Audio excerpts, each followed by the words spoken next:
ఏ cinema break even అవుతుందో ఏ cinema break even కాదో తెలియని ప్రస్తుత పరిస్థితుల్లో పాన్ ఇండియా ప్రాజెక్టుల్లో సైడ్ క్యారెక్టర్ చేయడంలో ఎటువంటి తప్పు లేదు.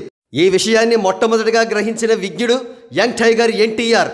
అందుకే ఆయన ఎటువంటి సందేహం లేకుండా ఆర్ఆర్ఆర్ చిత్రంలో సైడ్ క్యారెక్టర్ చేశారు, ఎనలేని పేరు ప్రఖ్యాతులు గడించారు.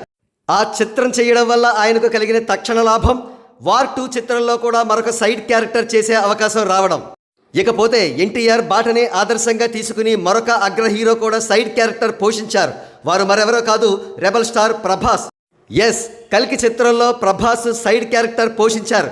ఈ విషయాన్ని ధృవీకరిస్తూ సాక్షాత్తు ఫిల్మ్ టీం వారే వికీపీడియాలో స్టారింగ్లో ప్రభాస్ గారి స్థానాన్ని అమితాబ్, కమల్ హాసన్ల తర్వాత 3వ స్థానానికి పరిమితం చేశారు.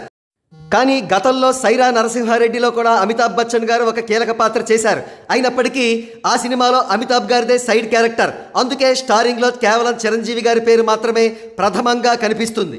అయితే ఆర్ఆర్ఆర్ చిత్రంలో ఎన్టీఆర్ గారు సైడ్ క్యారెక్టర్ చేసినందుకు ఎన్టీఆర్ ఫ్యాన్స్ కొంతవరకు ఆనందపడ్డా కల్కి చిత్రంలో ప్రభాస్ గారి క్యారెక్టర్ పట్ల ప్రభాస్ ఫ్యాన్స్ మాత్రం పూర్తి స్థాయిలో డిసప్పాయింట్ అయ్యారు. ఎందుకంటే సినిమా స్టార్ట్ అయిన అరగంట వరకు ప్రభాస్ కనబడరు. ఆయన రోల్ పవర్ఫుల్గా ఎంత మాత్రం ఉండదు, లైటర్ వీన్లో కొనసాగుతూ ఉంటుంది. సినిమా మొత్తానికి కేవలం 5 లేదా 6 సీన్స్లో మాత్రమే కనబడతారు.